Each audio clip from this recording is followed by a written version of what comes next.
And welcome to the No Assembly Required podcast, a podcast where we talk about nothing and where technology seeks to thwart us every single time. And now your trio of entertaining hosts, starting with Audrey Ember, and your second host, Romina with the good hairline, and of course your third and final host, the Dark Lord of the Internet himself, master of all things evil, Roberto Blake. Welcome to the No Assembly Required podcast, filmed in front of a live YouTube audience. Please like and subscribe. And the crowd goes wild. You know, I was doing my whole 80s kid thing last night and everything like that. Last night I was actually scrolling through and I was watching like clips from the old Thundercats TV show from the 1980s. I was sitting there watching the best of Mum-Ra, and I was like, man, he was deliciously evil. It's fantastic. I'm getting a little concerned by how much you always like the evil characters out of shows and stuff. They're the most entertaining. They are. They're the best. They're the best. Sure. Yeah. All right, Audrey, if you had to choose a villain from any film or TV show, who would you choose? Thanos. Okay. Why? Just because he's purple. Oh my god. Oh and my. I think his decision was I appreciate his ruthlessness towards his goals. I do. Like, I have to admit, your child is pretty intense by throwing her off a cliff. But Romina, is it that we're choosing a villain to be? Or we're choosing a villain to be? Is that what we're doing? No, I mean, I guess I was just thinking in general because she's. Are we choosing a villain to work for? Well, I'm not. I don't know if I want to work for any villain really to BH, but I mean, I was just bringing it up because, like, you know, Audrey was kind of giving you shade for liking the villains, and I'm just like, well, maybe she likes a villain, you know? I would look for Gru from the Minions. I mean, I already know. Wait, what did you just say? Gru from Despicably. Minions. You would, Audrey. Yeah. You would. I choose Grievous. I choose General Grievous. Why are you squinting at me? He wouldn't be good to work for at all. I didn't say nothing about working for him. I'm not working for anybody. They're gonna be working for me. What are you talking about? Ooh. Dude, I would just convince the Minions to abandon him. See, now you're not talking about. Okay, so now you're talking about like choosing a henchman, a right man, like a right hand man. Grievous is decent. Yeah. If you're gonna have an underling or a lieutenant, Grievous is good because he's loyal. He doesn't like try to overthrow you or nothing. Plus, he's got extra arms, man. And the dude's like 12 feet tall. I might choose Destro. And he has a cape. I think if I wanted a right hand man, I would choose Destro from G.I. Joe because one, he's rich, like so he's got resources to bring to the table. He's ruthless as hell, and the thing is, he takes his job very seriously. Yeah. Speaking of taking his jobs seriously, and he hates punks. He hates punks. He used to give Zartan so much crap. He used to like. Destro will keep people in line. He will keep productivity moving. He will be like efficient. Like Destro is the perfect district manager. Wow. Like Destro is like luxurious. Yeah, like Destro is like the top tier district manager of supervillains. It's like he will get productivity. You mean the Destro manager? The Destro manager. Like no, he will get things done. He will make sure they're done in a timely manner. He will make sure that paperwork is filed. It's like that man has a tremendous work ethic. I respect it. So I guess if we're going to go into that, what would you define as tremendous work ethic? What does that mean to you? Being a person of discipline. Okay. So does that entail knowing what your tasks are and being diligent about Yes. completing them. Yes, but also like be taking initiative. Also taking initiative and also not letting things like how like oh, I don't feel like it today. It's like you know like today today's young whippersnappers have no work ethic. Everything is my feelings, my feelings, my feelings. I'm not motivated. I don't feel good. I'm not inspired. I'm not passionate about what I'm doing. Back in my day, you didn't have to be passionate to get things done. You get them done because you had to. I feel personally attacked. Yeah. So yeah, Well, I mean, you're not wrong. Okay, all right. Now that we got Grandpa Berto over here, Audrey, why don't you tell us what you define as work ethic?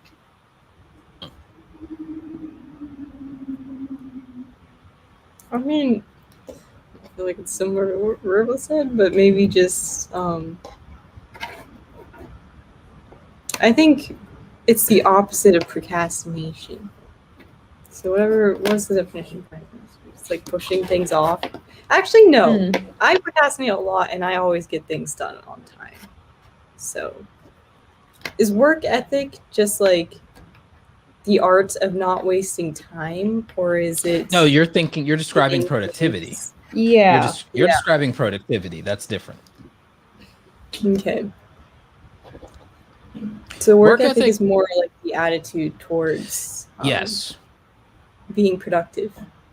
Well, toward not just productivity, because productivity is somewhat paired to efficiency, but it's the attitude you have toward making and keeping a commitment. It's why I said it's a matter of discipline.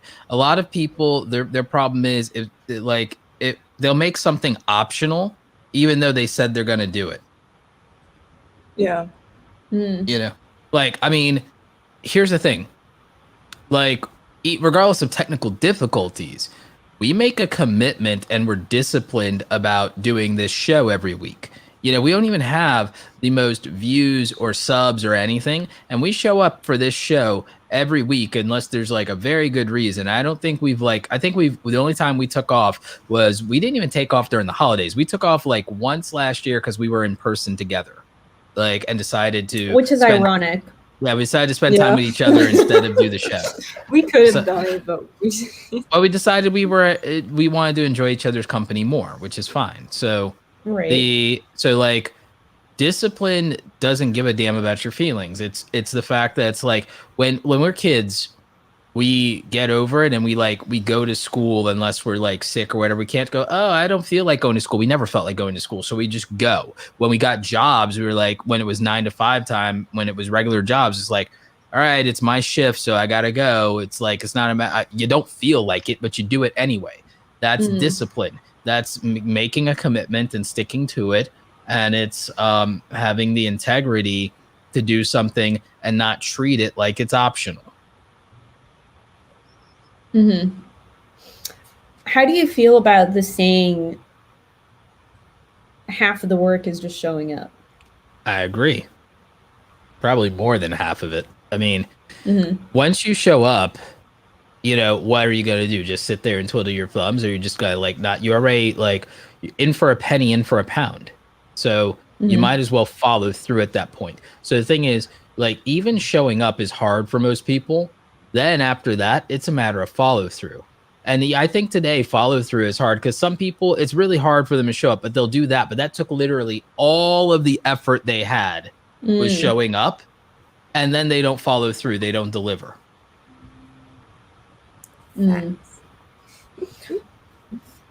What about like hustle culture? Is that like the peak of work ethic? I feel like there's been this weird trend of, you know, trying to be the most productive possible, but it gets a little bit toxic sometimes. I don't think, here's the thing.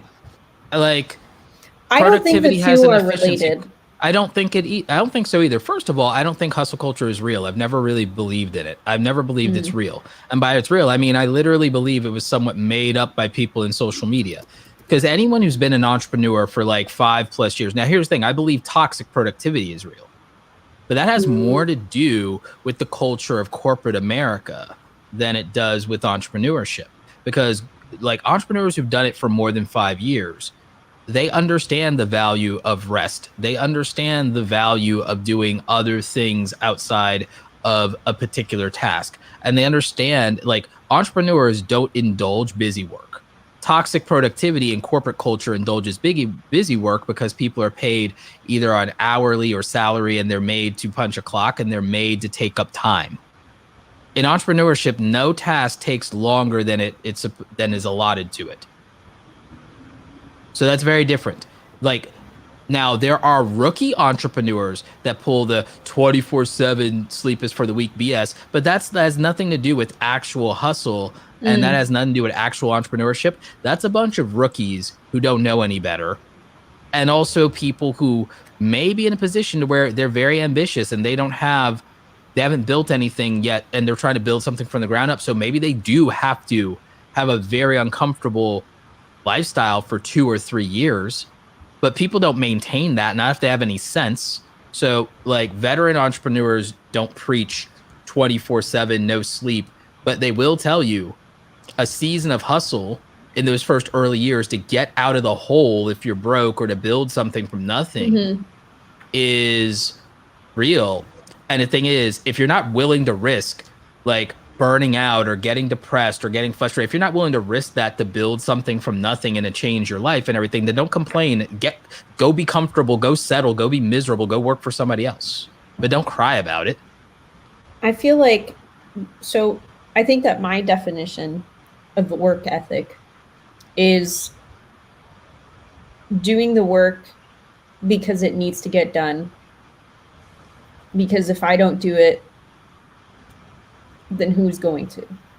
Yeah. That's my definition of work ethic. It's close to what Todd is saying. Comes from Wikipedia. Your definition is close to the clinical definition of. Whoops. Yep. Work ethic is a belief that work and diligence have a moral benefit. It is a set of values centered on importance of work and manifested by determination or desire to work hard. That's from Wikipedia. Thanks, Todd. I like that. Here, can I say something somewhat controversial? I mean, can you? Yeah. Now, I've talked about the importance of mental health, but I'm tired of hearing the word burnout, because I think people are using it for a euphemism, because they can't just say they're depressed.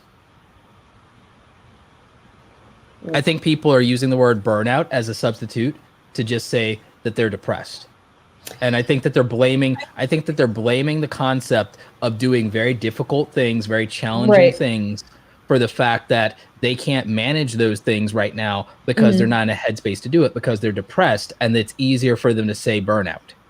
I was gonna say, there was a tweet that was going around that was like, you're an adult when, one of those things.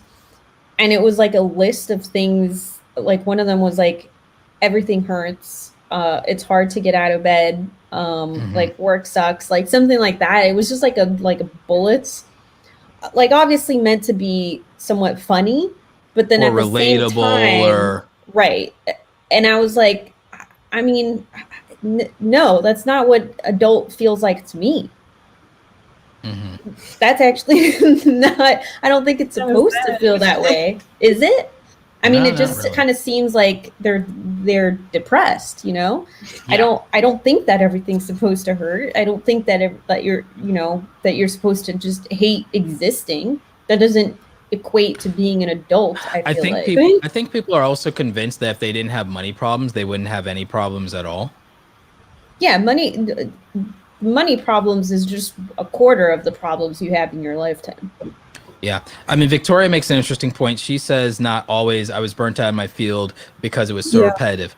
Well, that's different. Could it also be like boredom or too much? So here's the thing. Now we're getting into something that actual burnout is. But what most people, like, when you ask them about, well, tell me what had you burned out and everything like that, they're not burnt out because they've been working too hard. They're just depressed. Yeah. They're not overworked. They're depressed. They can also be overworked, but that's not why they're burnt out. They're depressed. Tim Ferriss talks about this in the 4-Hour Workweek, which is, he says, you can get to the point where you have everything automated for you, where you have outsourced employees, and where basically you really are living the 4-hour work week, and you can travel anywhere you want and you can have this luxurious life, but you need to have something that you're doing. You need to have a purpose, and you need to know that eventually you are going to get tired of doing those things. You're going to get, in quotes, burnt out. And I think that it's kind of a lack of, it's forgetting what the human condition is. It's forgetting about what it means to be human, which is having that diversity of not having to do the same repetitive tasks every day. And I think that when I fall into that pit hole, I jump into finding something else to do aside from what I'm already doing. So I add on to it by creating a little project for myself, whether it's organizing and archiving old family photos or writing.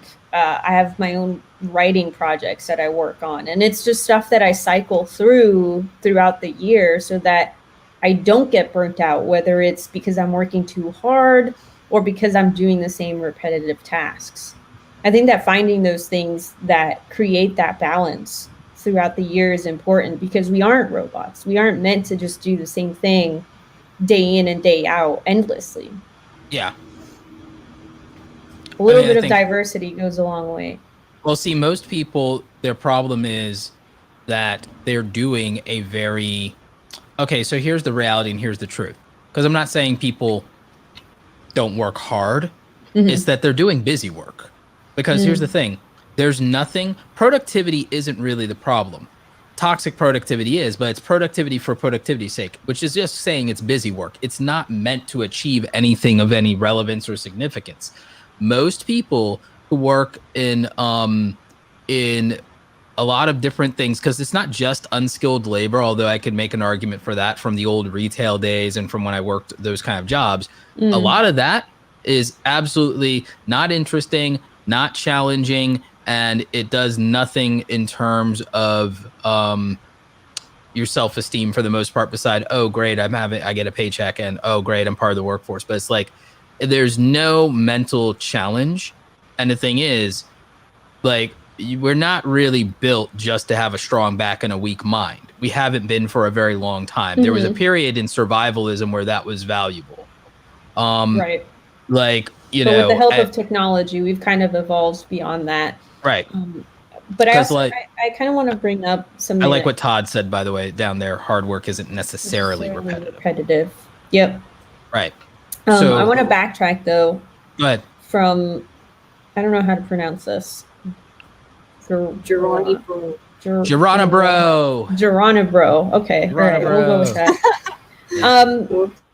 So they said burnout could just be from not getting the results you want, even though you're doing everything you can. That's what a lot of it is.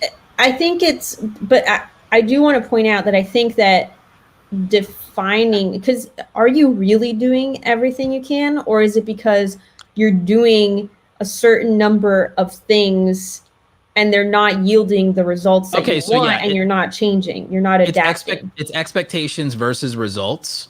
Right. And also, so it's these expectations not meeting results, but also it's about having unrealistic expectations to begin with. And also those results often are, those results or the lack thereof are usually based off of what you think you're supposed to be doing, or what, like, versus what would actually materialize those results. One of my issues with people is their desires or goals don't have a basis in material science. Right. Meaning that, like, okay, you said you want this, but you're doing this. Why would this action ever materialize? Yeah, exactly. Result? And I fell into that hole. And it's something that, like, when I was first getting started, I think I was maybe still in college. It was like when I say getting started, I mean getting started in life, right? Like post high school. I'm a very ambitious person, even to this day, but I learned how to deal with my ambitions. I learned how to work with them and be able to come up with a plan and accept when a plan that I've crafted just plain doesn't work. If it hasn't worked, there's a little bit of a it kills my ego a little bit, because it's like, I created like this plan and I was like, this is it. I'm gonna do it, guys. Like, I'm hitting the streets. And it's like, no, it didn't work. I've been here for a year doing the whole plan and it hasn't panned out. So I have to be realistic with myself, and I have to tell myself, hey, Romina, your plan sucked. Move on. And I think that's it's a difficult point to get to. It really is, because you have to accept that you were wrong, or that you were putting your energy in the wrong place, which can be very hurtful. Yeah, but it's a matter of whether you choose to internalize that, because the thing is, a little bit of stoicism goes a long way, because you could decide not to be emotionally invested in that narrative, or emotionally invested in the idea of how things should be. I never get emotionally, I can't say never. I've stopped being emotionally invested in how things should be, and it makes life easier to manage and to bear. And it means that by having high standards but low expectations, that I can deal with disappointment and not be crippled by it. And people's issue is they're crippled by the concept of disappointment. Mm-hmm. And what they'd have to do is, no matter what happens, because here's the problem: people expect the world or systems or platforms or all of these things to go a certain type of way. And that expectation sets them up for failure right there, because they're not looking at the material science that says this is the way it will be, based on the things that will impact it, the things that will act upon the situation, the things that make up the situation only have so many ways they can go. Your expectations or your desires have nothing to do with the physical things that are happening that are going to manifest a result. Inertia, the things that are in most primary example. It's like, you can't get a good 4K video out of a camera that only shoots 1080p. Like, why would that happen? The material science doesn't back up the result that you want. But how do you tell someone who, is stuck or doesn't realize that that's the case? I feel like it's kind of hard sometimes to try and help people through that. You ask them a simple question. You ask them a very simple question. Do you want the thing that you said you want with all your heart, or do you want it to be easy? And you get them to admit the truth, because it's like, you ask them, you said I want it to be easy. You said that you'd kill, you said that you'd kill for this. You said that you'd sacrifice this. You said you'd do whatever it takes. Were you lying? You call them out on it to some extent, gently. You can do it gently, but it's like, you said you would do whatever it takes. You want me to help you. You want me to give up my time or buy you with this thing to invest in you or to do this thing and everything like that. But it's like, but you're half committed. You're half committed because you said you'd do whatever it takes, and you're not even willing to commit to struggling through it and suffering through it for 3 months or 6 months or 100 efforts or 100 tries. You're so quick to give up. It's like, but you want other people to show up and clap for you. You want people to applaud for you. You want to, this is why I tell content creators that you can't ask for a commitment from an audience when you haven't made one.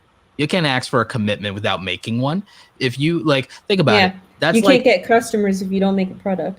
Well, yeah, it's like people kind of want this very loose, very one-sided relationship with their success or with their ambition or with their dreams.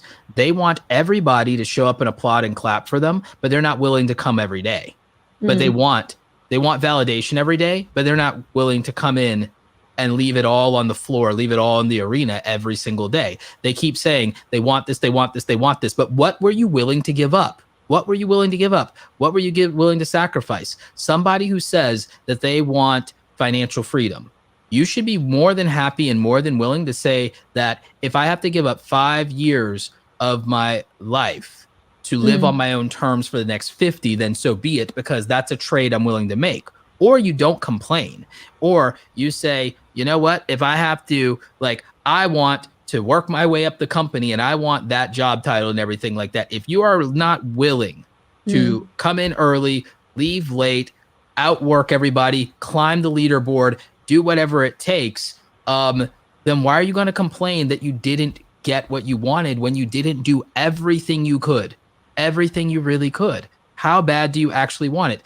Imagine complaining every day about being single, but refusing to go out and socialize, refusing to go talk to strangers, but you're going to complain that your love life is so sad and that you don't have anybody, but you won't even make the effort to go out and even talk to somebody, or to go out at all, or to ask your friends and family to introduce you to people. Why are you going to complain?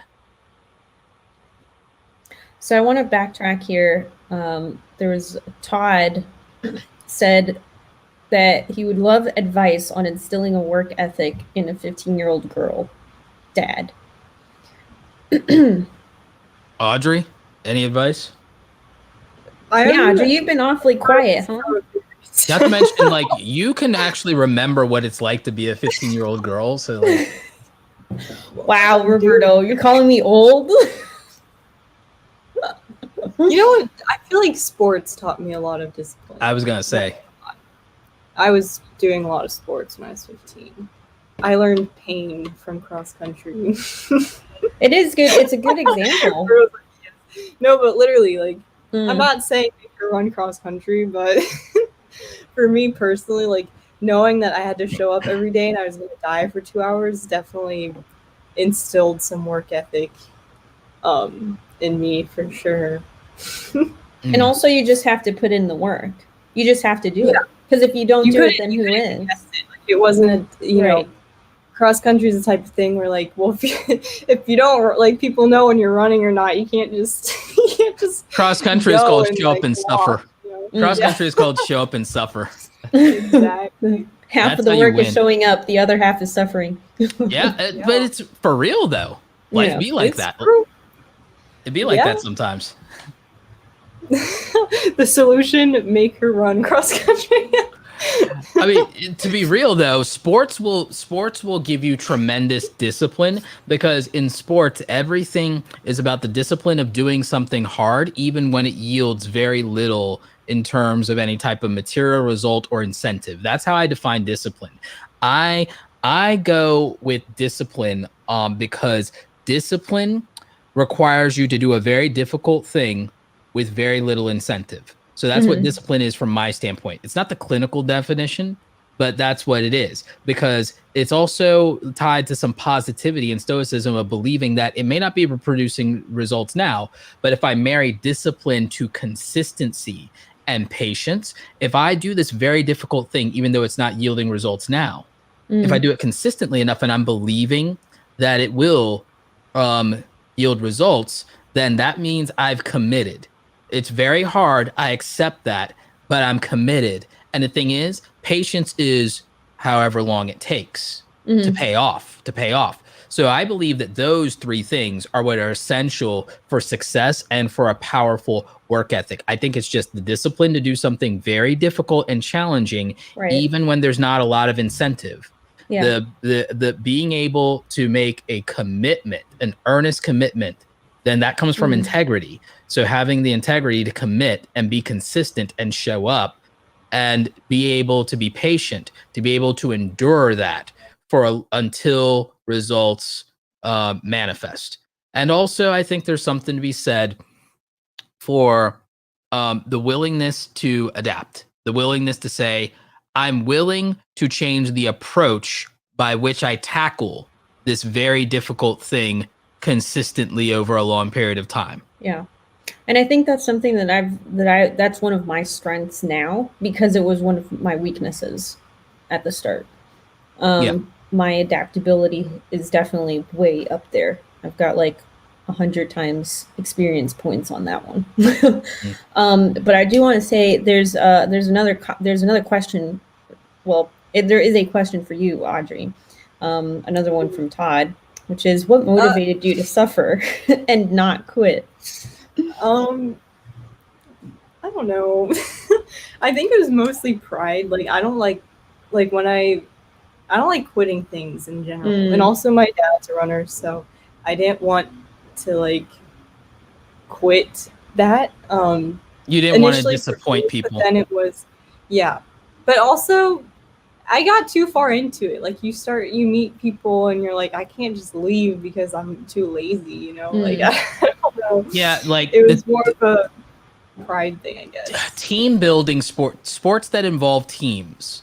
Sports that involve teams give you the reinforcement of both competitiveness, rivalry, pride, and also encouragement and accountability. That's why we do it. That's why we don't do a lot of the things in isolation, and we're not really built for that as social creatures. We do have some level of hierarchies of competence in all species, in all social species in entomology. They improve upon the group through some form of cooperation paired with competition. Look at this in wolf packs. Look at this in tribes of apes and primates. Look at this in prides of lions. If you look at social creatures, there is a cooperation and there's codependence, but there's also competition. And it really actually helps them significantly. It's part of their development. And it makes them, stronger. Now, like someone was saying, KDX, I think was saying, I wonder how you can even get kids to focus today with so many distractions. That's why you put them in sports. Or you have them do something like a musical instrument as well. If you can't put them in sports, you give them a musical instrument, and this builds tremendous discipline. You get them off of social media. Anything that requires commitment and they're like forced to show up on a regular schedule from an outside source that's not the parents. I think filling up their time where they're actively doing something that is a bigger purpose than themselves and consumption. So I'm half joking with the social media stuff. I mean, it's very difficult at this point, but I'm not. But I'm also serious about it. Yeah. No, I know, and I'm not. Yeah, exactly. But here's the thing: they can have the social media, but if their whole schedule is filled up with doing a bunch of other stuff, then they're going to have very little time. Sports, instruments, dance, drama club, theater, all the things. martial arts. It also can't be like it can't be a parent forcing you to do it. I think like it should initially be it can be. I think it could has be to like start encouraged, somewhere. but they have to. I feel like they kind of have to want to go, or they're just not going to care. No, here's the thing. Actually, it's better if they don't initially, because here's why. If you have to make train them the discipline, because like even if you don't want to and you're not passionate about it, see, because here's the thing. I'm a guy who talks a lot about passion. I believe in it, but here's the thing. It's also an effing trap. People. That's how I feel too. People have this discipline to where if they're not emotionally positively reinforced or validated by something, or like, oh, I'm passionate about it, or oh, it gives me validation, or oh, people are cheering for me, they can't do it. And that's literally why they can't take out the trash and clean their damn room. Yeah. Because there's no cheering section. You literally will find people and their room or their house is a complete mess because there's no validation or no one's coming to see them, so they don't have anybody to maintain it for, and they don't have enough self-love, self-respect, and discipline to do it purely for themselves with no validation, no applause, and no damn cheering section. You have to become a person of discipline. Yeah. You must become a person of discipline. And just for the sake of it. Yes. Not because of the reward.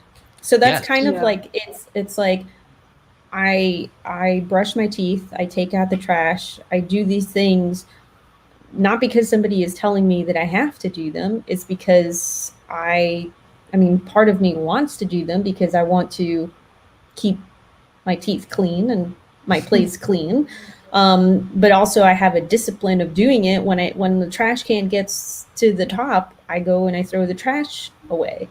And that is a discipline. I don't have to. I mean, I could just leave the trash running amok in the living room, whatever. But why do I do that? You know, because if I don't do it, then who is?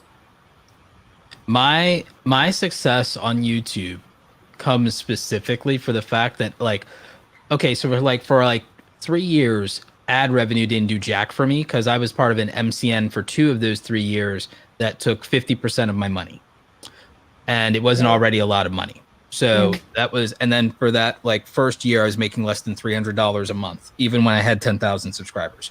So like I was making less than like $300 a month off ads. So why did I end up becoming a daily content creator? Discipline. I wanted to get better at my craft of making content, filming in front of the audience. I hated my public speaking because it was bad. I wanted to be good at that. I wanted to be better at communicating my ideas on camera, expressing myself, making content, editing faster. And I was like, well, if I have to do it every day, I have no choice but to get very efficient and effective at it at some point. I have no choice but to become comfortable at it if I have to do it every damn day. So making it a task, making it a quote unquote chore, making it something I was committed to is the only reason I'm successful today. And that's why after starting in 2013 once a week, and then at some point going daily, by summer of 2016, after 3 years, I had 100,000 subscribers. And it's not because I went daily, but it's because the results of what doing daily transformed in me. Making a commitment transformed me to someone who was better on camera. Making a commitment transformed me to someone who could edit better than I was editing before because I had more experience. So commitments transform you. What about negative inspirations? So for example, You mean negative reinforcement?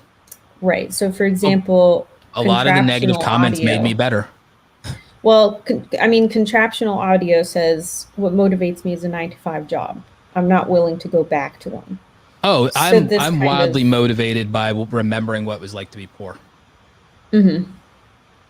Yeah, that's something that's sort of relative to me as well. Is thinking about a specific time in my life and how difficult it was for me, and not wanting to go back to that. Yeah. I remember having verbally abusive, mildly racist bosses. I remember not feeling valued or respected. I would never go back to that. So I would create the circumstances where, and again, for me, somewhat of that is representative in the idea of working for someone else. But the thing is, even if it came to working for someone else, I have made myself into someone who would have the leverage to not necessarily work a job where I would be in a poor environment per se. I would have my pick of better opportunities because I, at a bare minimum, made myself someone who, if all else fails, would have at least that much leverage. By the way, speaking of leverage, I'd like to remind everybody to give us a thumbs up on this live stream. It leverages ups. All right. In ways that you can never imagine. Guys, I'm trying here, right? It's like almost 40 minutes in, right? It's been 40 minutes? Sheesh. Yeah, Audrey, what do you have to say to that? You've been a little quiet, so you know what? I'm actually gonna mute. You can't just drop me randomly without any. Roberto, I'm gonna mute you too. We're gonna leave Audrey. Audrey's no, you can't do that. I'll mute too. Audrey, this is a podcast. You can't. Someone has to be unmuted. I can't carry this whole show, you know. Ooh. All right. You know what? I'm just. I had my cross country tip. I participated. Wow. So is that it? Wow. Okay. See, guys, it's not that we try to shut Audrey out. We don't try. We don't try to shut Audrey out. Did you see what just happened, Roberto? Wait. Did you see what just happened? She literally just did. She did the opposite of work ethic right now. She goes, what? I came and I talked about my whole sports thing and I'm done. She wants a participation trophy. Well, I'm not giving it to you. Fine. I don't want your trophy. Fine, I'm not giving it to you. I'm giving it to Roberto. Roberto, I'm giving you a trophy. Well, mine's not for participation. Mine's for actually winning. I didn't know this was a competition. All right. Everything's a competition. Yeah. Life is a competition, Audrey. Everything's a battle. Yeah, facts. Wait, I gotta put the fax machine. Facts.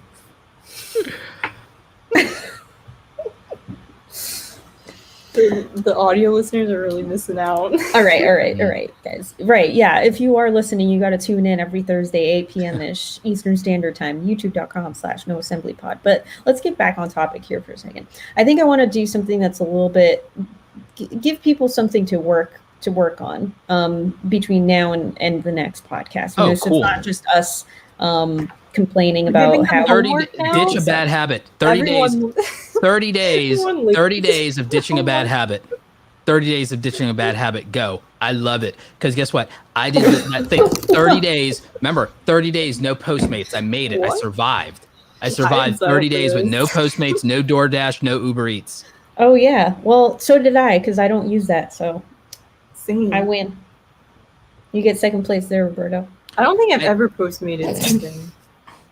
The point is, I did that. Oh, I did something neither of you can do. I went 30 days without buying stuff from Amazon. You know, I'm locked out of my Amazon account, so I actually have not bought anything from Amazon. Voluntarily, Audrey. Work ethic, Audrey. So, but for real, 30 days of committing to not doing something that you know isn't good for you is a good way to do something. And then also 30 days of committing to something that is good for you. Mm-hmm. There's also things like a dopamine detox. A good way to start a dopamine detox is just to do cold showers for a month. Dude, okay, the one thing out of all the the productivity hacks I will not do is cold showers. I think I tried them once for the Matt Diabella video and I cut it out of the video because I didn't want it to do them. If you can commit to the suffering though, you will be rewarded. At least don't do them in the winter. That would be brutal. Yes, don't do them in the winter. That's just ridiculous. No. See, Audrey has already committed to the suffering when she was on the cross country team. So she's already done that. And that chapter you must life, continue to suffer to advance. That chapter of her life is done. She's done it.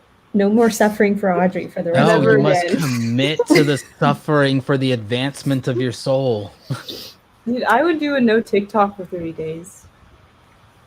A no TikTok consumption? Mm-hmm. Is that difficult for you?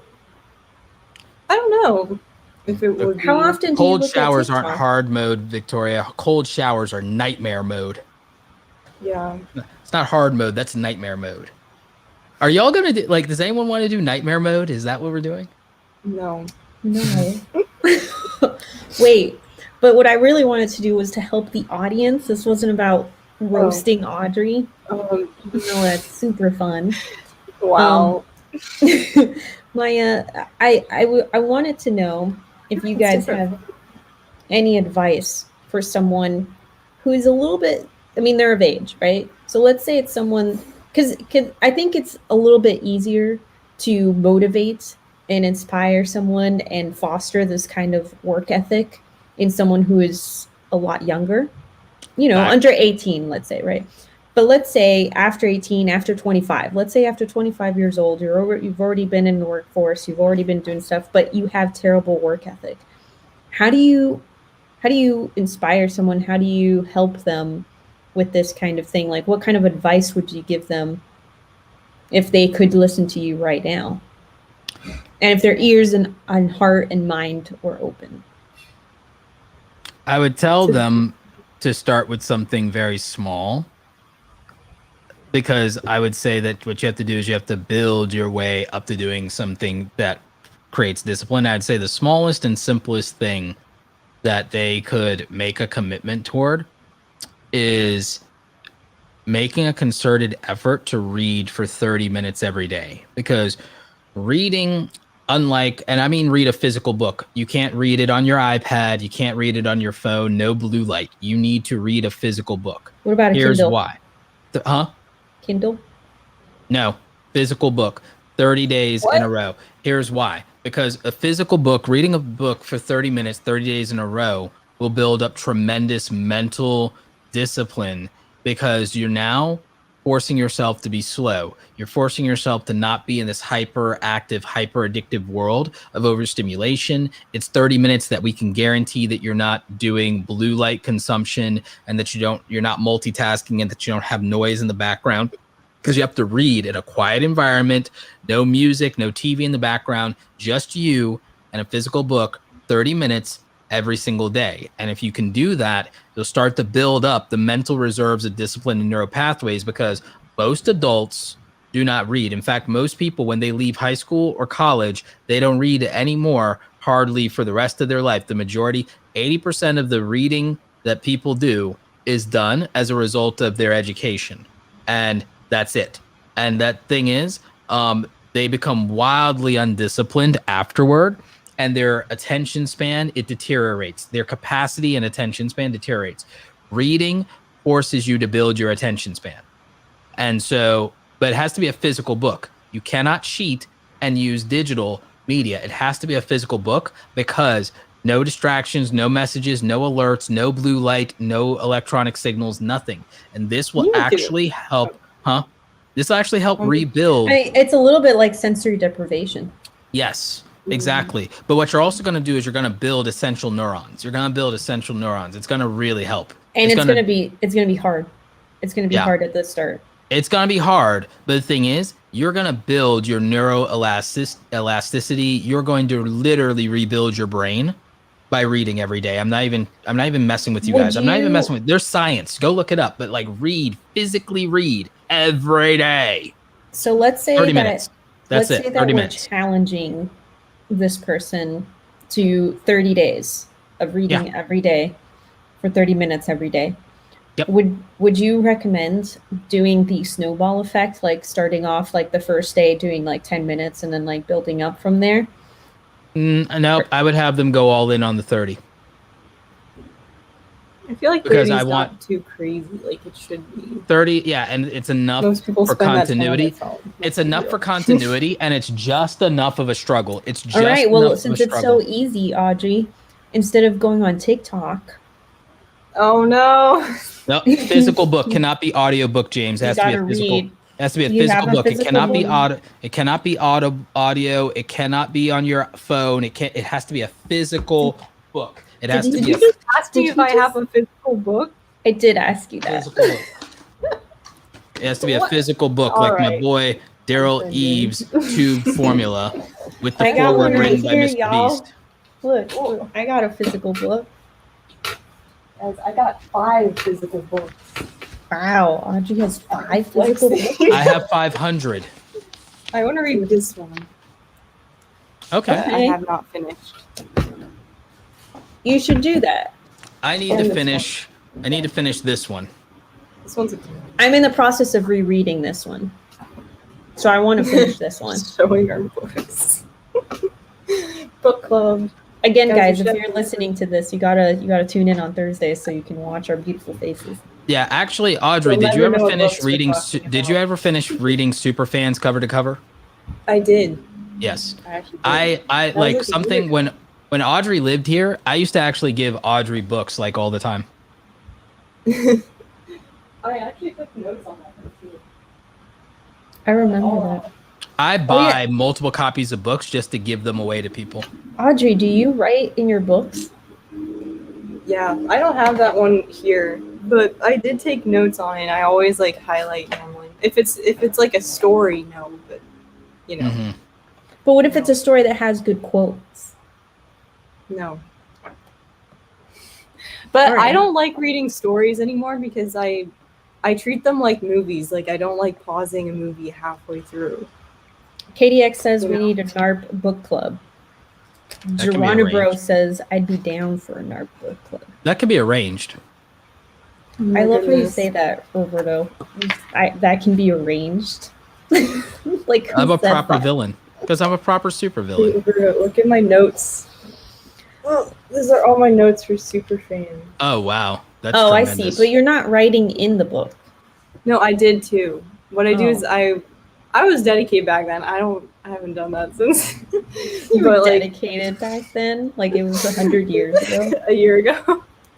But I go through and I like highlight and then I wrote down my favorite quotes or whatever. I thought were useful. Right now I'm in the process of rereading Tim Ferriss's 4-Hour Work Week, and I'm taking notes.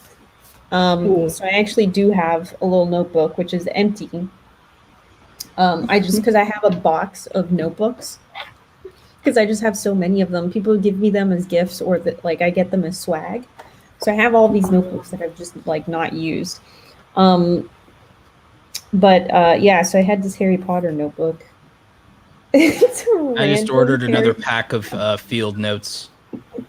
I don't know why I didn't come up with this. Freaking Aaron Draplin, man. I don't need anymore. If anybody is going to get me a gift, do not get me a notebook, because it's the last thing I need. I do not need any more notebooks. But yeah, I've been doing your birthday? Oh, is it secret information? How dare you not know when my birthday is? I'm so bad with birthdays.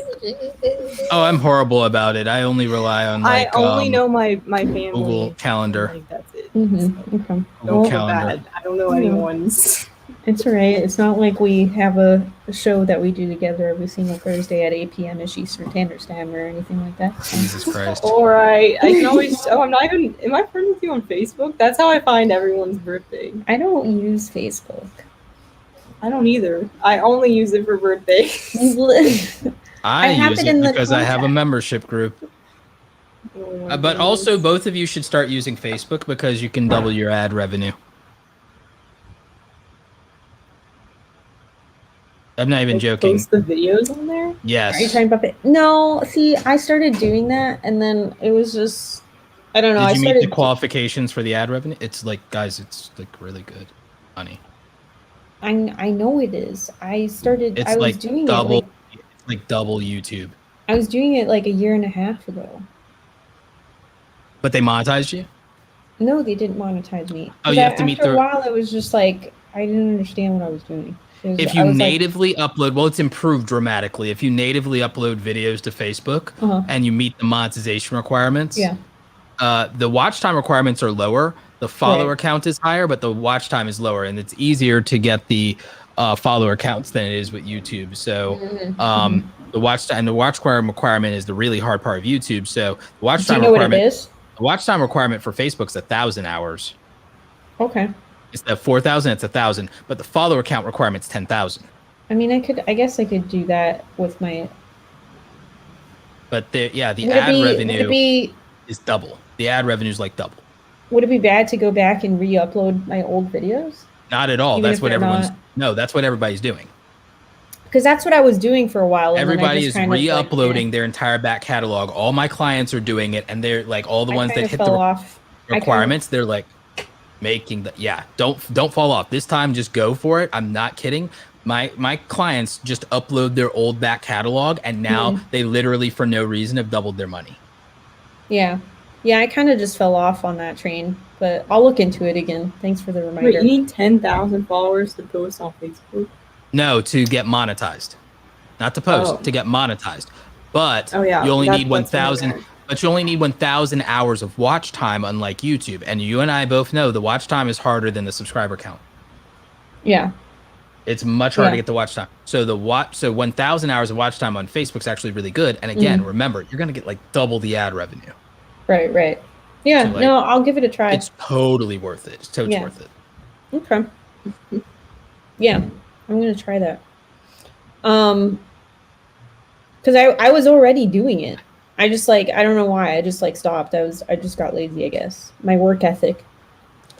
And look, when there's not results and there's other things you can be. Here's another thing. Like sometimes there are things you can be doing that have more natural inertia, and so it's easier to just do those things. But that's more of a talent versus training type argument. That's I'm going to do these things I'm naturally suited to, because if I have to work to be good at these things, I just won't bother. The thing is, you could have an aptitude for something but it may not be something where you have an abundance of natural talent, but you could manifest or bring out your talent through training. See, a lot of people, they refuse to train at something and they'd rather just coast on innate ability. And I'm like, no, I mean, none of the things that I'm successful at today were due to innate ability. They're the fruits of training.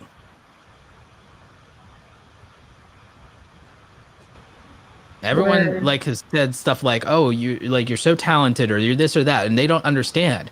I'm not talented, not by that much, not at the things that I've done. I have other talents that I haven't made use of yet, but like the things that, right, the things that's my talent is like the way my brain works is my talent. The things I do, they're not my talent. It's the fruits of my training.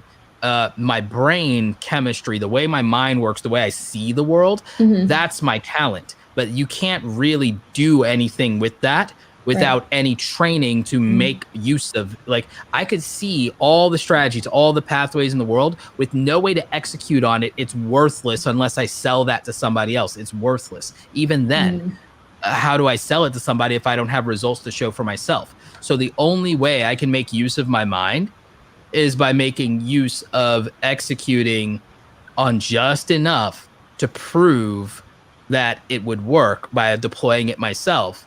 And so to accomplish that, I had to train because I don't have talent in a lot of cases. The reason that I'm where I am is just through the discipline of hard work and training. I can see the angles, but it doesn't do you any good if you can't do anything about it. That's why a lot of the people that I train are more successful than me. There are people, that's why people surpass me, because I didn't have talent. They did. I like this topic of conversation. I think we should continue it for next week. What is talent? I think that's a good question to answer. Ooh, Audrey's raising her. What, Audrey? Why are you raising your eyebrows? It's controversial. Audrey has talent.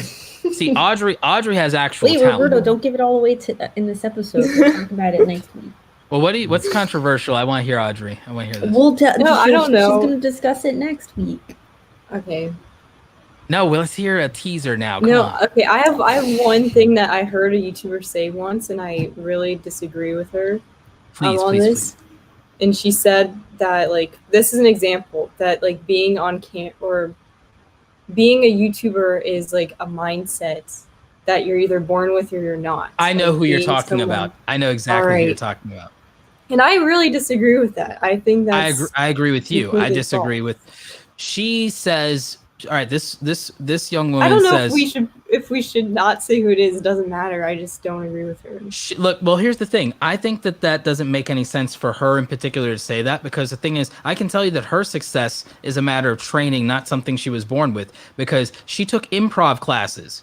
She said it herself. It's not a secret. She took improv classes. Her natural ability on camera is not natural ability. She worked really damn hard. She also had a career that 99% of people can't do. And even from a physical discipline mindset standpoint, that's not something that you're born with. You to be able to do what she did and live through what she lived through in her teens and 20s, you can't just do that. So she did something that's tremendously difficult and requires discipline and training.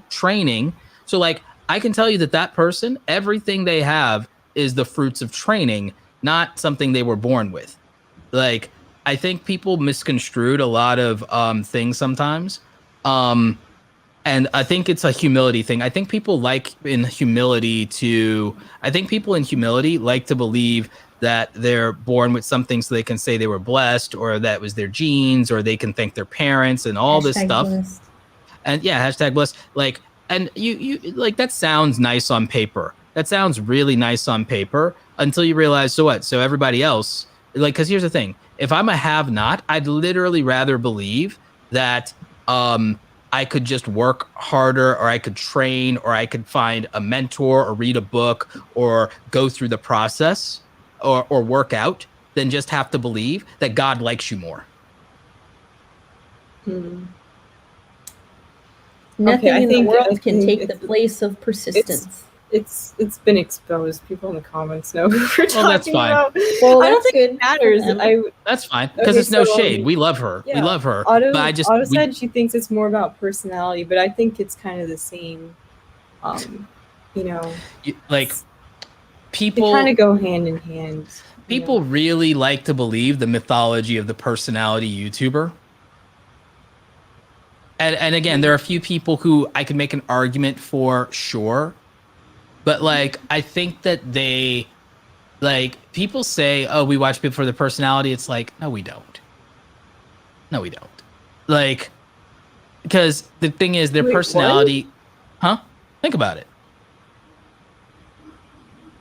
I feel like I watch people sometimes just for their personality. Would you like? All right, so if they literally personality is also like if they're entertaining. So tell me something. If they were entertaining and they had all that personality, but their execution of everything they try to pull off was garbage. Well, yeah, you gotta, it goes hand in hand with a bunch of other stuff. You can't just. People keep thinking that their personality will carry. Like, do you realize how many people I can't stand, but I respect them? Yeah. Because of their. All right, I'll put like. Remember, I constantly have criticisms of Jake and Logan Paul, for example, but I've never disparaged their work ethic, not once. Yeah. I've always said that most of their sins can be forgiven for their tremendous amount of work ethic, and the fact that they don't coast on talent, and that they hustle, and that I can respect their athletic abilities, which came from hard work and not just genetics, came from hard work.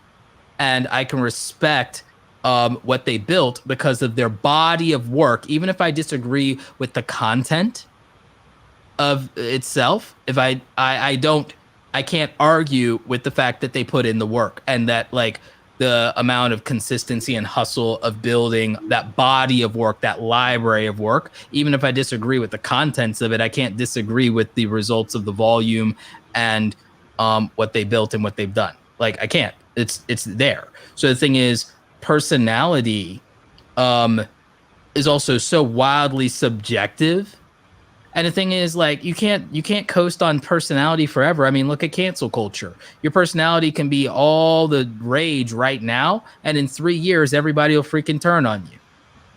Yeah, personality is just like a tool, like just like editing style, or that's why when she said like you're either born with the personality of a YouTuber, I'm not, like, YouTuber is so weird because you could just have snappy editing and all of a sudden your personality is a lot more upbeat, I literally know people who manufacture YouTubers. And by the way, if you say it's personality, then what about all the faceless YouTube channels?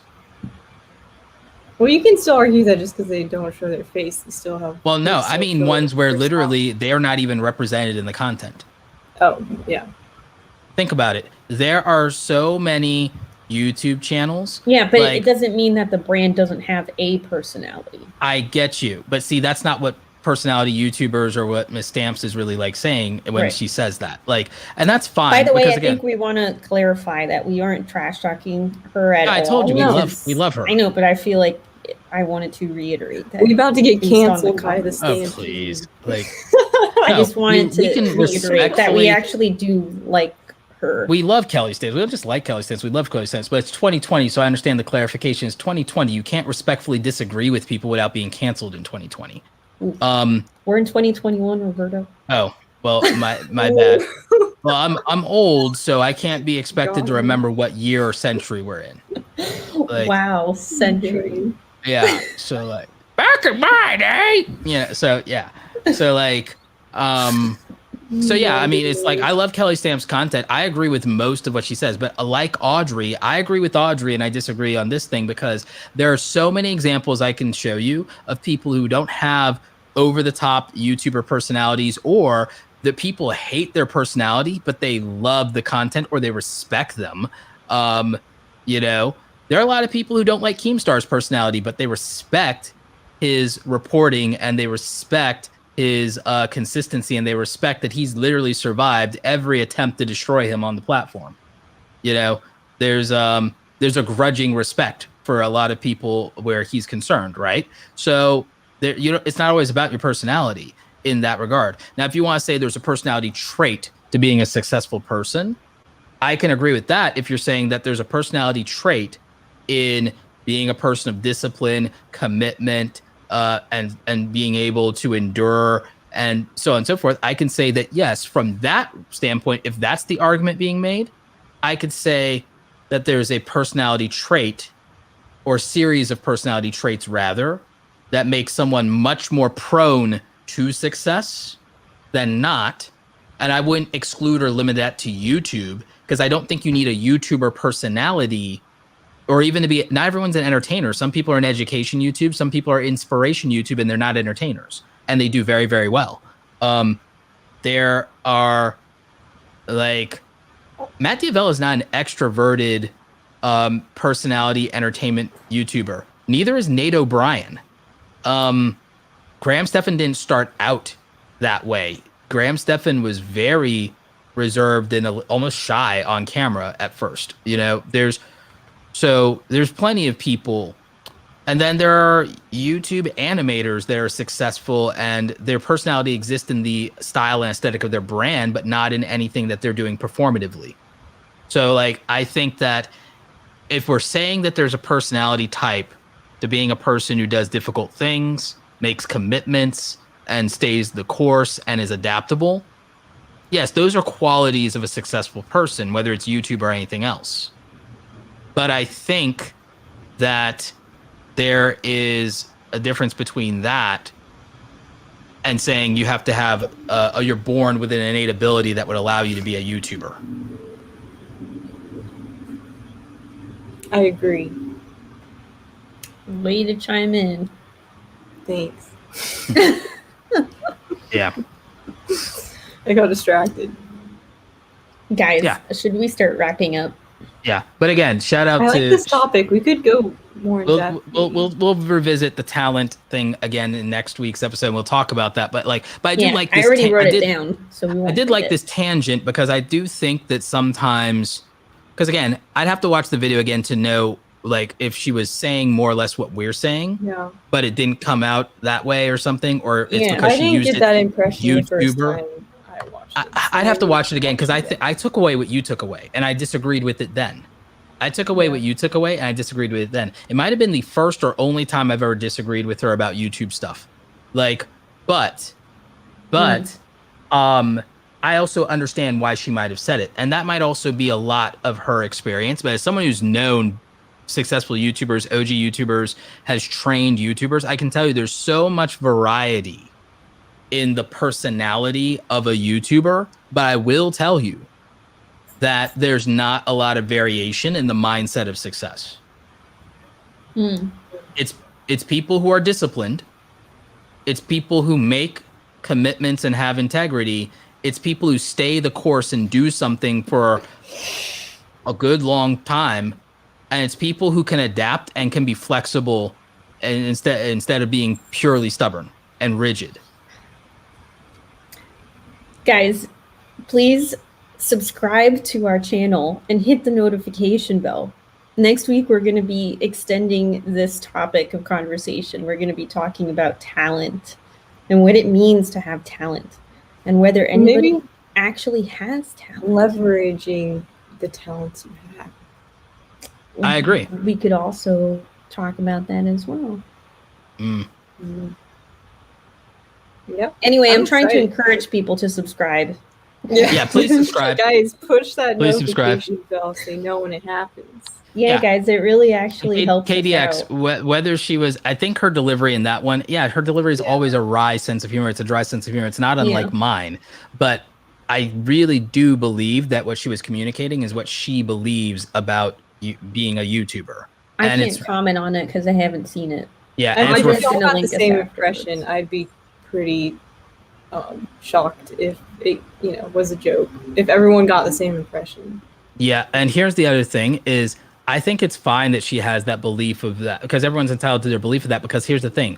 That might be how she feels about her experience now. She may feel differently about her experience in 3 or 5 years. I know I don't feel the same way about my YouTube journey as I did 3 or 5 years ago in terms of why things are the way they are or what worked for me or what made me successful. I've had time to be reflective because I've been doing it for a very, very long time. I've been at this for almost a decade. So I have had a lot of time to reflect. I've had a lot of time to also take feedback from my peers' impression of my journey as well, and see it from an outsider's point of view, looking at my a journey. Andy, San, I like for podcast, I somewhat don't necessarily believe in subcounts the same way I kind of don't for music channels. It's one of those the content is the content kind of things. Like, you know. Yeah. I don't know. I only set up the live stream every week. Yeah, because by the way, that's my job. I don't think subscriber count is on default when you start a new channel anyway. I don't think so. Because I never turned that, or maybe I don't think I ever turned that off. It's not on by default. Like it's not on by default with new channels.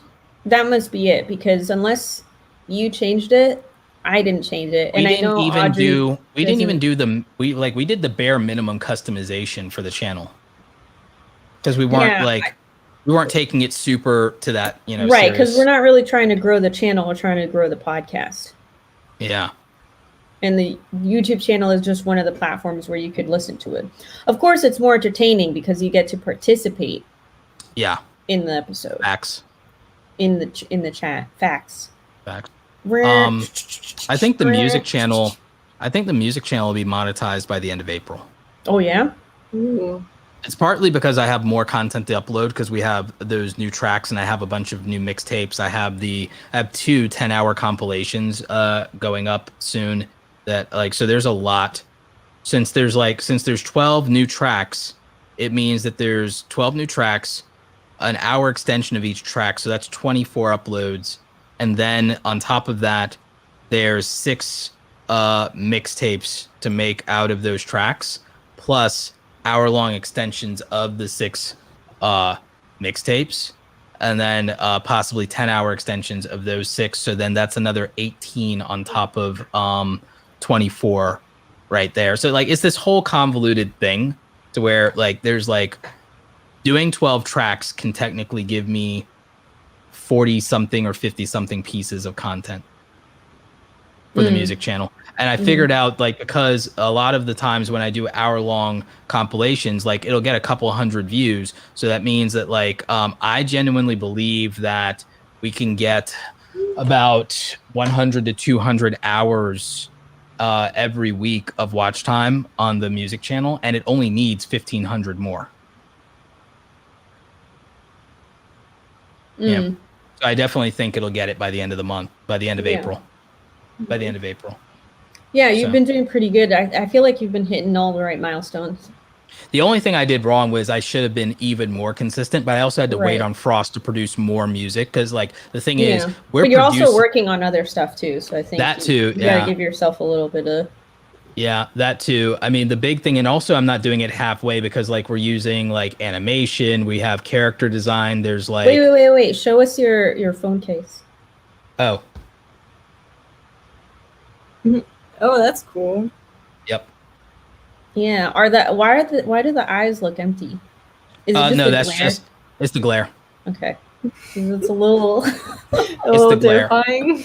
Yeah, it's the glare. Scary. No, it's the glare. There's not much I can do. There we go. Oh, I see. It's Got it. There you go. Yep. Cool. Yep. Yeah, that's Zenbuster, Zenbuster.com, you guys, Zenbuster.com, and the YouTube channel is youtube.com/Zenbuster. Are you selling the iPhone cases already? Yep, iPhone cases. There are iPhone cases. There are posters and prints. There are also hoodies Android cases. I don't know if we do. We might have some. No one likes Android. Wow, wait. Shh, Audrey, we don't want to upset our audience. I just completely alienated. Wow, there goes half of our audience.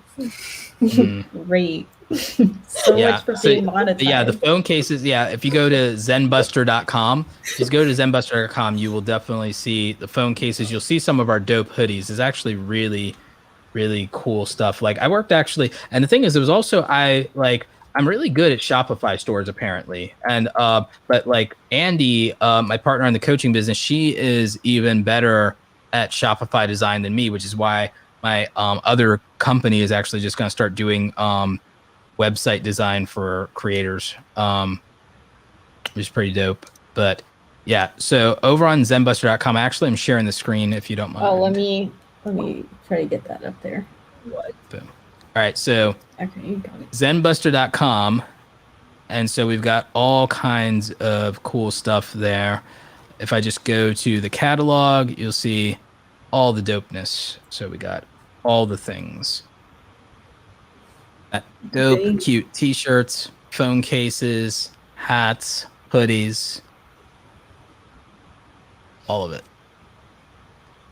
Cool. Yep, I really like this one actually. I need to get a sample of that one in for myself because that's going to be really dope. But yeah. But yep, we got all kinds of cool stuff. Nice. Yep. So that's that. Zenbuster.com. Zenbuster. Yeah. It's a cool name. Yep. I needed to come up with something that would be not Roberto Blake or not Create Awesome, or like I needed something and I needed to be able to build products and a brand and a music brand and aesthetic that somebody could enjoy without having to know who I am. That's my entire thesis of building brands and going beyond using your audience as a crutch, you know, like, because that's the trap of being a creator / influencer, is you get to a point to where a lot of people get stuck in their head that they don't think they can do anything without an audience, and they don't think they can build a new audience from scratch without leaning on their existing notoriety. They forget the skills that built what they have.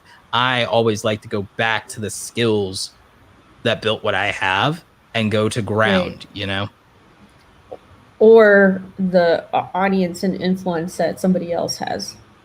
That's a component too that you can absolutely use and take advantage of. Like when there's a little bit more momentum and I have more designs and stuff like that, to be real with you, there are friends of mine that are streamers and mid-tier creators that I'm literally going to send a bunch of this stuff to. I'm going to send them a care package and to their PO box, and they're going to like love this stuff, and it's going to, and they like, you know, and that's going to drive some awareness. I just want to have more ducks in a row before I get going with any of that. Yeah, you got to have like a nice little thing so that when people actually, so that when their audience comes to look at your stuff, there's enough content there for them to. Exactly. And the thing is, we're doing a decent job of content inventory. There's over 30 pieces of content on the music channel already, but I want to get it a little deeper, a little bit more robust. I want to have like more individual tracks, more loops, more this, more that, like more designs. This comes down. This is exactly what we're talking about in this episode is work ethic. It's like, you don't need to do this. You know? Yeah, I could focus on my 500K channel. I could focus my entire energy on my 500K channel. Right. But it's the idea of like of not settling, you know, which is something that I've always admired about you, Roberto, is that you don't settle. Is the idea is you could be comfortable right now as it is, and just kind of stay where you are.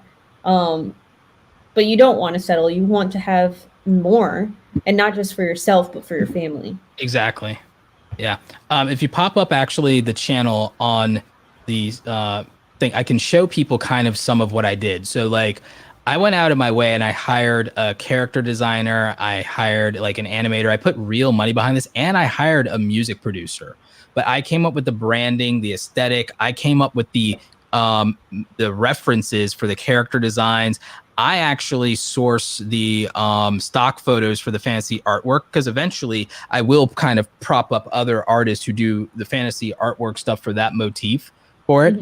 But you know, I like wanted my stuff to feel competitive with an established music brand. I wanted to say, what are the channels with 100,000 or 1 million subscribers doing in the music space? Okay, I want to come for them.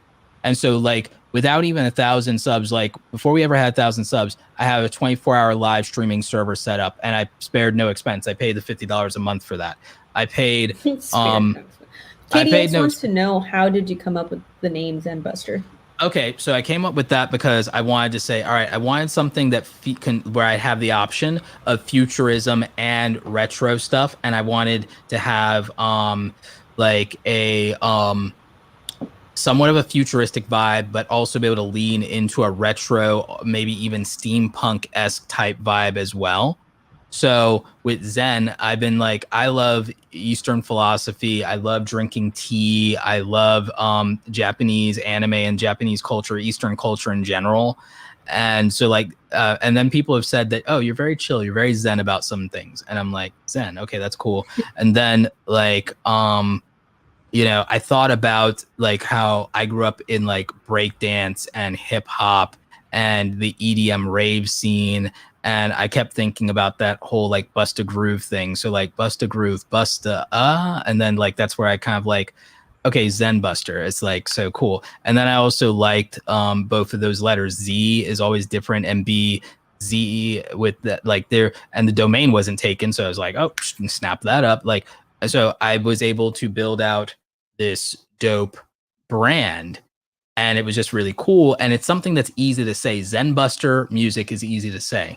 So Yeah. like, It so also like, fits you well too, like your personality. I know it's not like based on you, and it's not supposed it to is. be, It but isn't. Yeah. it's still reflective of you and who you are. And Exactly. And I wanted to also with the character design, I thought about the character design. I was like, I wanted something that like my sisters could like enjoy and see themselves in, and something that like could also maybe even borrow a little bit from some of their personas and stuff like that, to where it's like, all right, could my sisters cosplay this character? You know, like 100%. And so I thought about that. So, you know, Andy in the chat says, I absolutely love it. Any chance you'll add more of your tracks to the live stream on Zenbuster? So because that is done with either OBS or Streamlabs OBS, because I forget which one of those is running Twitch versus YouTube right now. But I can, because I can just add a new scene. And what I'm working on, because I have more compilations now, because these are the compilations. So now that I have these different compilations, I'm actually going to work on building out a new scene in a new scene that lets me rotate through the different ones, and so it'll cycle through them. So it'll, instead of looping through the current one, it'll actually loop through a combination of these existing like mixtapes. So like, yeah, exactly. So that's the current plan, at least. Is to do that, and then as I add more, and then eventually I'll make some kind of new mixtape. I may even use the same animation we have now, but I'll just like put more tracks under the same animation to make a new mixtape. At some point, I'm commissioning some more animations. The artist is really into doing this more almost painter style animation. Like, you know, the artist, she really enjoys doing this stuff, and this looks cool, and this is fine, and this has that like general put it on theater mode. Put it on theater mode. Yeah, this has that general like lo-fi girl kind of thing going on, even though it's our character and our aesthetics and stuff like that. Yeah. But the thing is, I prefer something that feels and looks more like anime, which is why I prefer what we have in the 24-hour live stream, which is a slightly less painterly. Right. You know? And it feels like this more, too. Yeah, I prefer the more drawn, hand shade, like cell shaded type thing. Whereas you can see the artist clearly enjoys doing things that feel much more like a digital painting. Can I ask, how is it that you run a 24-hour live stream? Yes. So what I do is I use a service called OBubble, OH Bubble. And what they do is they have what's called virtual private servers, VPS, virtual private servers. So the thing is, it mimics a desktop environment. So it's like having a computer, but it's a remote server. It's on a web hosting thing, just like you would have for your own website. But it's using a virtual server that runs Windows in it. And so because I can basically run a remote desktop for Windows, it means that even if there's power off at my house because I'm on a web server somewhere else, my stream will never go down, which is the entire point. So using that and combining that with using my streaming key for YouTube and for Twitch, because believe it or not, I'm currently streaming 24/7 to Twitch as well. But a different set Is it Zenbuster too? It's my regular Roberto Blake Twitch for now. I'm deciding on whether or not I separate them with regard to the Twitch stuff ever.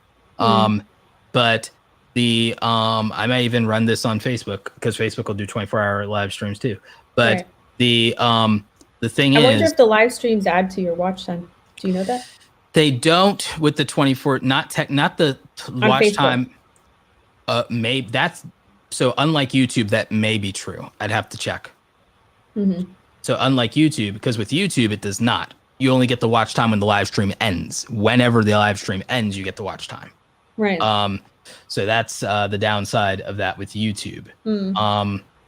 So what I will say is I wonder how much watch time I have gotten or if I can find that on. I will tell you this. Here's a good reason to do a 24-hour live stream, though, is even though you won't ever be able to see the amount of views I've gotten on this live stream, I can kind of tell you, roundaboutly, since publishing this live stream back at the end of January. So basically you could say since February, because it was January 25th. So like, so basically it's like saying, in February, because February is short, right? Right. Yeah.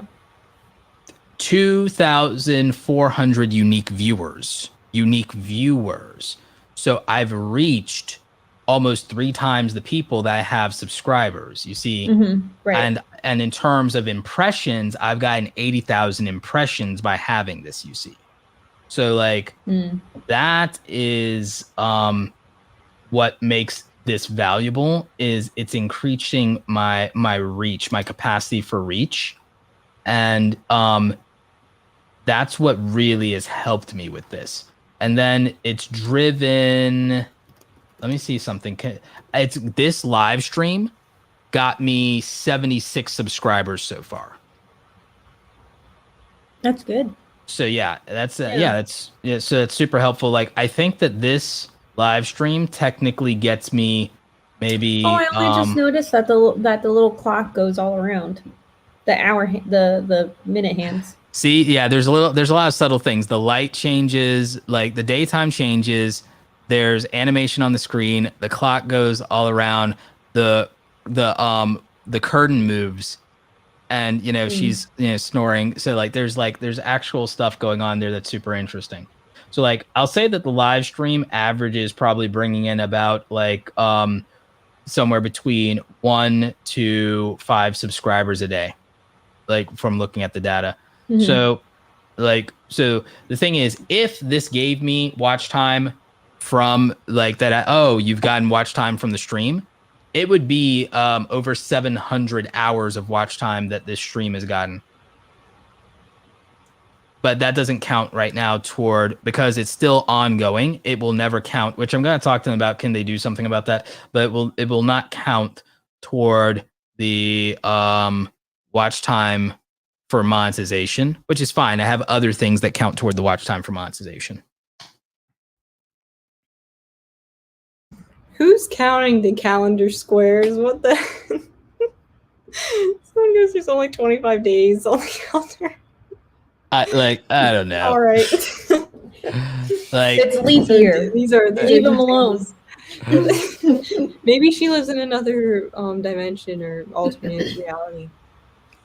Actually, I've written a Is there lore behind? There's lore behind this entire. Oh, yeah, I have. my God. See, I'm ridiculous like that. You see what I'm saying? So like, but think about that again. This is like to the point that Romina was making, and the point we're making about work ethic is you have to think about it. You have to think about. Now I also experimented with YouTube Shorts, but like I hired Frost to make the music. I had to do go with him over revisions. I sourced, and I always sourced the artwork, but also the album covers, for DistroKid, for the Spotify thing, because this also exists in Spotify and Apple and all that. I had to figure all that out. I had to learn Spotify and DistroKid and Apple Music and everything. I'm a Spotify verified artist now, and same thing with Apple. I had to figure all of that out. I ultimately still do the After Effects animation that's in all of these, because none of these are static videos. All of these have animation. Right. Not a single one of these videos is static, which some people do. I did this myself in After Effects. Now, the animation for some of the character animation, that's what I outsourced to the artist, but I've done a couple of those. I've probably thrown like $1,000 at that, but I also sourced all these other things and, worked on those manually. And then in terms of taking the tracks and turn them into extensions, I do all of that. So, and then obviously I did all the optimization. I did the design and layout stuff. I did all the merch design stuff. So like I had to do all of that. So I had to hire, manage, do revisions, come up with the branding, do all of this for another channel from scratch. And I've been working at it for the last 3 months. It's going to take 4 months to get it up to monetization. And there is a little bit of support that came from my audience, sure, but most of my watch time came from outside, from YouTube suggesting it. Almost all of my watch time is from YouTube suggested videos algorithm, not from my audience, from me sharing it. That's cool. So yeah, so like this is like, oh, by the way, a secret about the whole live streaming thing, because they give you OBS and Streamlabs OBS, and also if you pay for Streamlabs and you log in with that, you get to stream multiple streams and stuff like that. So technically, here's something people don't know. One, you can actually stream 24 hours to multiple YouTube channels or to multiple platforms and so on and so forth. But you also can use the same thing, and you can have more than one live stream going on at once. In fact, YouTube will let you have up to 5 live streams at once. It will let you use 5 stream keys. It will use what the big channels do is they do 2 or 3. I've seen a couple channels have like a couple live streams. 2 or 3. Yeah. Most of them do 2 or 3, because with paying for just one O-Bubble server, the most they can probably do off of one server without screwing anything up is 3. Because they can probably get away with doing 2 off of like 2 at once off of Streamlabs, and then 1 more off of OBS Raw, and so that will give them their 3, and that's probably the most that they can get away with without having to buy another server. I am honestly considering buying another server, because I think that like we talked about, I could stream and do a big thing with like Epidemic Sound, and like do kind of like something with that on my main channel, and plug Epidemic Sound for the free trials, and like let my audience enjoy some music, sample some stuff if they're gonna buy Epidemic Sound, or at least entice them to get the 30-day free trial, and then I get the commissions off of that free trial stuff. So like I've been thinking of setting up another 24-hour stream on my main channel now that I know how to do it. And then later, if there's something for me that's beneficial to run for 24 hours, I would figure something out.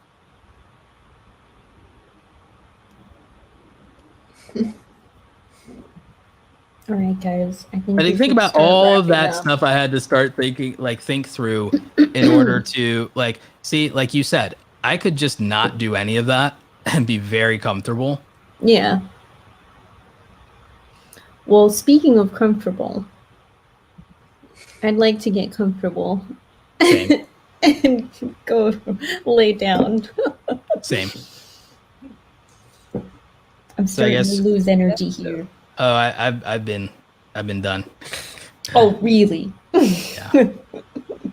I'm on fumes. I'm just running on fumes at this point. I get it. I get you, fam. All right. Well, do you have enough fumes to come up with an outro?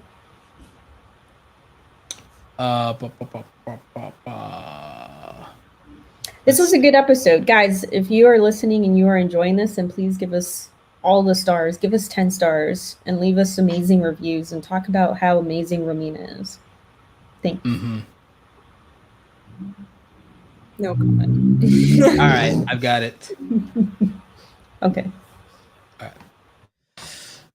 Thank you for listening to the No Assembly Required podcast, a podcast where we talk about nothing and we make you work harder than ever is necessary. Thank you for tuning in. Join us next time when we'll regale you with our debate of talent versus training. And you get to tune into your trio of hosts once again. In the meantime, please leave us a review on Apple Podcast. You cannot do so on Spotify because, well, they won't do their damn job and add that feature. But in the meantime, you also could listen to Roberto Blake on Spotify since he has music over there. In the meantime, this has been your trio of hosts, starting with Audrey Ember, Rockstar Romina, and your favorite supervillain, your friendly neighborhood supervillain, Roberto Blake. Thank you for listening to the No Assembly Required podcast, filmed in front of a live YouTube audience. No audience members were harmed in the filming of this program. Nope.